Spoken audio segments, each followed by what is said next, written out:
continually seen the value in essentially learning to really just, I'd say, for lack of a better word, ignore or suspend the idea of travel time.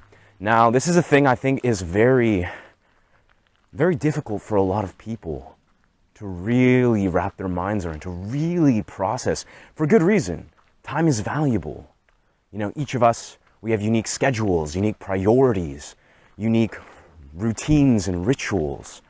But there's been nothing that has been more profoundly empowering than coming to this deeply seated conclusion about what I truly desire to invest my time in. And the major part of this has been the ability to essentially successfully suspend the idea that committing to traveling, going places, be it if I'm going to go, it's going to cost an hour, it's going to take me an hour to get somewhere versus 2-3 hours, rare as it is in truth.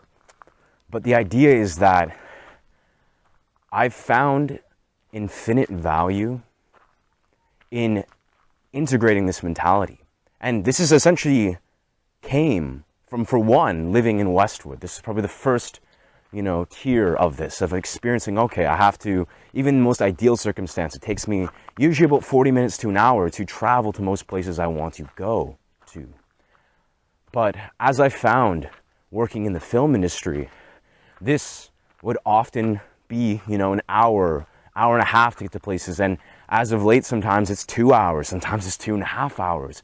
And I've come to see that, be it if you are traveling to the beach, to go to Rec, or you're going way across town into Richmond or Deep Langley, or wherever you find yourself, I think there's something extraordinarily valuable about learning to commit yourself fully, surrender, if you will, to this commitment, to the day, to where your engagement is, allowing yourself to realize that time is subjective.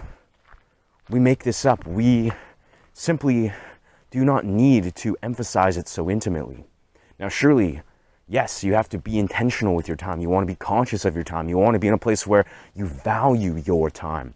But let me show you that I really feel the paradox is very, very present here. When you get to this place where you do not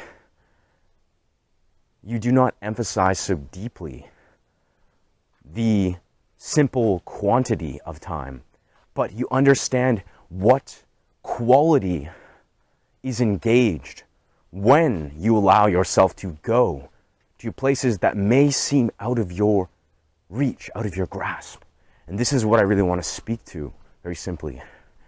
It's something very beautiful.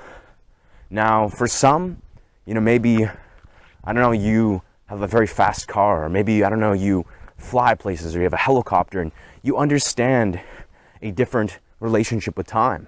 You don't maybe have the same limitations. That's beautiful, that's okay, but this concept can still go deeper. If you could simply go somewhere that you would never typically be, whether this took an hour, 2 hours, 3 hours, you could go there. And how would this feel? What novelty would this produce? What level of intentionality can you form and bond with this new experience and this new engagement of your atmosphere? These are just sort of narratives that I found myself naturally summoned. So, whether it is going to a beach a couple hours away, or going to a film set a couple hours away, or it is going to meet a lover or a friend, or, just go to camp somewhere, I seriously invite people to reassess their relationship with what is worth their time. Because this is the thing. You see, this is where it's also made a massive shift in my life, is if you find yourself in this place where you desire to, go somewhere, say it's with the intention for myself to busk.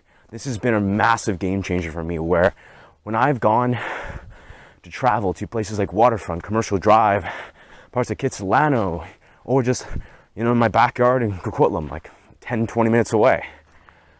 I notice the concept of time disappears very quickly.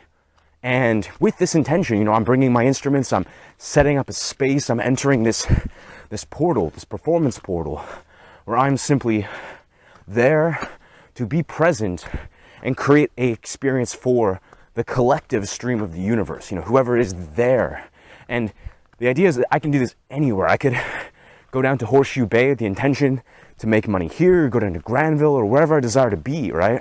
But the idea is time sort of opens up, it changes the quality of how I perceive my time and where I want it to go. It becomes sort of this intangible currency.